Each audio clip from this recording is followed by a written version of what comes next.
ไปบุญส่วนแล้วทำบาปลืมกันได้บ่พี่น้องอันนี้หลายคนก็สิว่าเป็นกันอย่างนั้น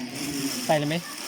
แถวยังยาวเลย บาปบุญก็คือบุญเนาะ ไปต่อแถวเรา ส่ ต่อ วนที่บุญก็คือพาไปเสวยสุขส่วนที่บาปก็คือไปเสวยทุกข์พี่น้องมันมีสองอย่างเต่าใดสนักสิเบาส ถืออะไรไม่เก็บ เป็นกับผู้ทำเอาพี่น้องตัมมุนาวัตตสิโลโกสันโลกย่อมเป็นไปตามกรรมจะเป็นกรรมดำกรรมขาวก็แล้วแต่ผลของกรรมพี่น้องคือกันกับพระวานผืดวานเขาเสลูกหน้าเนี่ยวานข้าวเจ้าให้มันเกิดเป็นข้าวเหนียวมันก็เกิดบ่ได้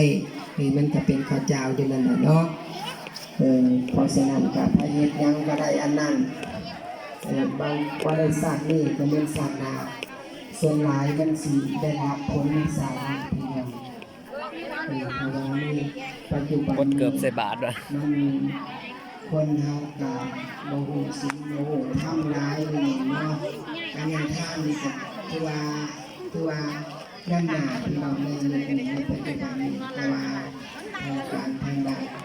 ศีลด้านธรรมนี่ก็ถือว่าจะเบาบางอยู่นะเพราะว่าในเพราะว่าการงานท่านหรือว่าเด็กด้านหน้าอยู่ในปัจจุบันนี้ก็ว่าเป็นคนเรื่องทางบ้านเขาบ้านเฮาพี่น้องจะคือกันเนาะในการแต่ว่าท่านด้านรักษาศีลและการท่านทำในแบบเบาพี่น้องบ้านเฮาเนี่ยเบาดีได้บ่มีผัวบ่มีบ่มาเลยผู้ลงมาลงมาอย่างน้อยก็ได้รักษาศีลห้าพี่น้องได้คืนสอดแจ้งบ่ได้ขาดซักทักษิณบ่ได้ควบคุมการบ่ได้เป็นที่เราเมาสุราเนี่ยบ่ได้ไปด่าพี่ถ่ายแล้วก็ถ่ายลูกถ่ายเอาคนนะลูกบ่ได้วางให้คนนั้นคนนี้พี่น้องก็ถือว่าได้เป็นเสียงเกิดเสียงเข้านอกจากนั้นถ้าว่ามีใจใส่เข้าไปอีกพี่น้องพากันเดินพากันเดินดังพากันเดินพิจารณาสังขารตัวเองทางกำนี้ทางแพทย์นี่ดูอย่ามาห่มพี่ชายดีๆ ทางห้องเห็นเราหายโกรธชายดีๆชายดีๆ โทพุทโธสายตาบริวิจัยไปมันดีน้องให้ออกไปไกลให้มองไปไกลก็ได้เนาะพี่น้องเนาะแต่ที่ว่าแน่นอนพี่น้อง ยิ้มให้จัง ฮะ ถ้าว่าบ่ได้ลุ่มหรือว่าบ่ได้ตั้งใจลงมาหักษาศีลหรือว่าไม่เน้นแต่จะให้ท่านในปฏิบัตินี้พี่น้องจิตใจต้องอ่อนพี่น้องที่ว่าสิโกรธเคืองโกรธเคืองมาจากทางไหนทางใดก็ตามแต่พี่น้องต้องละหลุดเราพี่น้องเนาะพิจารณาสังเกตในจิตในใจเองเพราะว่าเราต้องละหลุดความโกรธความหลงความหา กูสิไปหามึ ตื่ ง น อยู่ ได้ ได้ ลนพี่น้องเนาะ กูอยู่กับมาในบ้าน ก็ต้องละ กูอยู่ในบ้านที่ฉันเลยก็ได้อยู่ในถ่ายนะ สังเกตต้องสบายก็ได้พี่น้องเนาะอย่าพูดขึ้น ไปเอาอีดาสักปะตีมกูลูก สลาดไปจิตใจสว่างประดับได้พี่น้องผู้ไปแค่นี้คือกันผู้ไปกินก็คือกันตื่นยังมือเช้ามาเลยต้องล้างหน้าล้างตาเลยต้องเตรียมหลังทำงานเป็นวันกิจวัตรประจำวันเปิดเด็กเป็นเรื่องสำคัญภายนอกบ้าน งานงานผักบอลกับสิ่งที่เราเสียงกันเล่นเป็นสิ่งที่เนาะไม่แรงกาวในประเด็น นั่งทั้งเจได้ จะเป็นไปเป็นตัวบอกลูกหลานลูกพักลูกเลี้ยงลูกยาประกอบเจเป็นสามโมกเป็นคำปุ๊บเลยพี่น้องแต่ละมือคิดแต่ละแต่มันจะเป็นยังไง เฮ้ยไปดัดพัน แม่นกยอดหน่อยพระโมนกเห็นกันหนึ่งที่อยู่มาแล้วครับกระโดดต้องเลยคิดแต่ว่าปัจจุบันต้องในแบบนั้นคือลกหานกข้าปัจจาจัดเรื่องตัดหักปัจจีแต่ละมือบริขาดพี่น้องเป็นกิจวัตรประจำวันเลยนอกจากไม่เวียนไปหันไปนี่นะครับไปสะก้อนเนาะพี่น้องจะคุยกันเด้อปัจจุบันเรื่องจะคุยกันทำนาทีให้มันได้ตั้งสมนาทีที่เราเนาะเป็นพ่อเป็นแม่แต่ทำนาทีเป็นพ่อเป็นแม่ผมเป็นลูกแต่ทำนาทีเป็นลูกที่นักก่อนรอดสองงานก็ดูโคเดนเพื่อนพ่อกับแม่บุกไปนาสักมานาไซได้บุญได้พี่น้องผู้ใดบอกทำความพอความแม่กรรมมันอยากนำมาศาสตร์นี่โดดพี่น้องมันอยากนำศาสตร์นามันอยากเป็นศาสตร์นี่โดดได้ เพราะฉะนั้นลูกๆหลานๆในจุดผู้สุคนพ่อแม่บอกให้พังลูกพี่น้องเพิ่นบอกไปทางนี้เมื่อสุดผู้สุคนลูกพ่อแม่ผมมีไว้ดอกบอกลูกตัวเองไปทางบ่ดีเนาะนี่จะบอกไปทางจบทางงามทางนั้นเมื่อสุดผู้สุคนอย่าให้ลูกไปดังบ่ดีคือกันก็มาเฮาอยู่ในทางบ่นี่แหละพี่น้องที่ว่ามีจิตใจดีจิตใจงามลงมาวัดลงมาว่าตักบาตรแดดน้ำเป็นวันสำคัญอันหนึ่งในพุทธศาสนาของเราทำกันคู่บ้านคู่บอลพี่น้องสำหรับศาสนาพุทธบ่มีเรียนบ้านใดเรียนบ้านใดบ่มียาคู่แต่ว่าเมืองเฮานี่บ่ขาดจักวัดพี่น้องเพราะว่าจัดให้ได้มียาคู่บ่กวนบางวัดห่างก็จัดเข้าไปใส่ในส่วนเข้าพรรษาเพื่อว่าบ่ให้มีวัดห่างพี่น้องบัดเข็มสติปีเขาสัมมโนมันกะสิบบุกพอบัดใดบ่มีคู่กระจัดกันไปใส่คักแน่บ่คักแน่กระจัดไปใส่นี่แหละบ่เพื่อว่าบ่ให้มันว่าพี่น้องเนาะคันว่าหาคักหาแน่นี่ก็ยากคือกันพี่น้องเนาะเพราะว่ากันว่าหาคักหาแน่ก็ยากคือกันเพราะว่าอย่าพออย่าตาอย่าคูอย่าซาบ่ได้ยันจบสูงมากพี่น้องเนาะปสีปหาบรรยากาศเขาเต็มเสียตัดสาเบิดแล้วทรงเขาวัดเมื่อทางไปเลยพี่น้องแม่นบัดนี้ก็ยังดีอยู่ได้ทรงคนมีหอนั่นเขามาวัดก็ยังดีอยู่ยังดีกว่าที่ว่าติดมาติดกาวมาทรงเขาวัดเพื่อผู้ยุวัดสิพิจารณาได้ไม่จากสายแล้วเพราะว่าสมัยแต่คุมือนี่จะเฮ็ดประสิทธิ์นั่นจากแสนหนังสือละเอียดละออทำประกันนับฐาน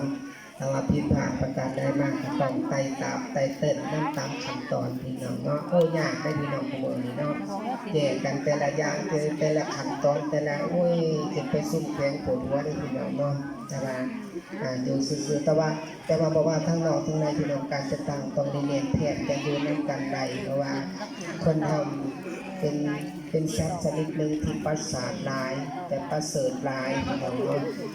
สร้างบ้านสร้างเรือนสร้างตึกสร้างอาคารสร้างรถสร้างเงินก็เป็นคนเฮานี่แหละว่าจิตประดิษฐ์สร้างนะพี่น้องเนาะทั้งทุกสิ่งทุกอย่างกระโดดแต่คนเฮาพอสนับสนุนกฎหมายหรือว่าระเบียบ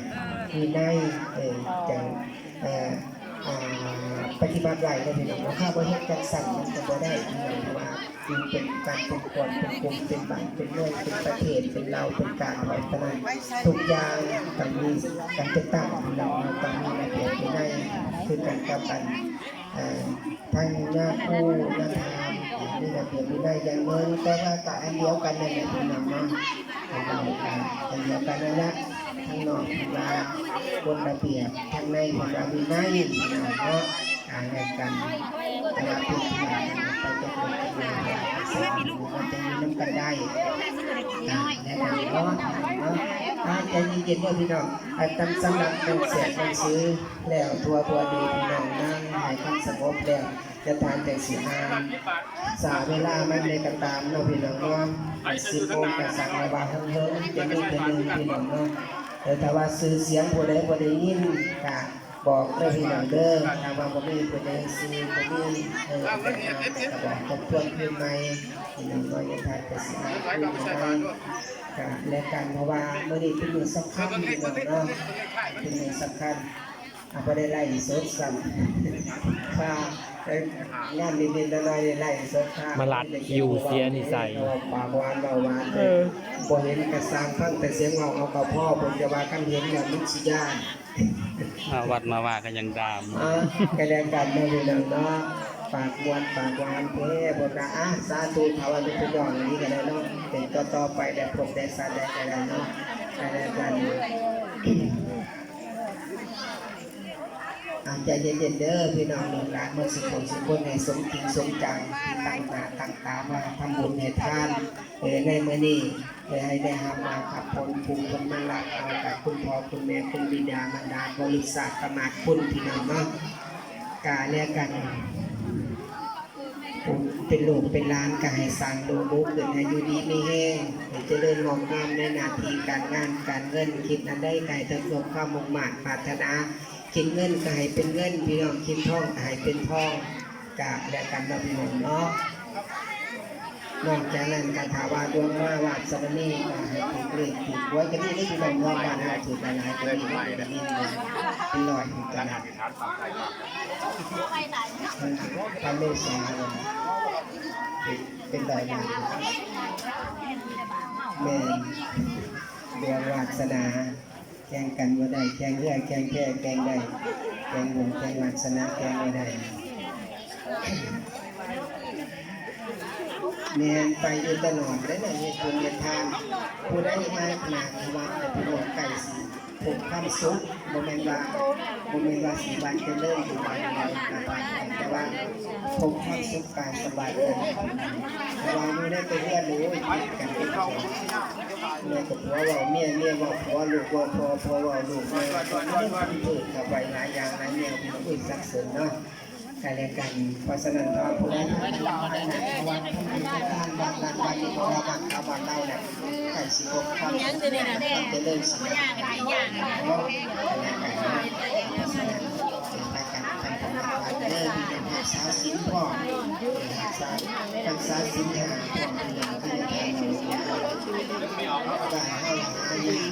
บ้านนี้สินเปย์เต็มเป็นทางไปลงอุปแต่ละบ้านไม่มีพระเขาในแดนที่ที่เราเป็นกวางสองโจซ้ำห้องขบุญห้องเขาจะไปสั่งกันไปลงอุปแต่ละบ้านแต่ละบอนพี่น้องออกจากบ้านนึงเพราะว่าทัวร์เมืองในพี่น้องครับเป็นวันศิลป์นะคือศิลป์นี้แต่ว่าโยกเว้นวันเดือนเก่ารับกับเดือนสิบเพลงเดือนสิบรับกับไปอีกพี่น้องผมไปพอน้องเดียว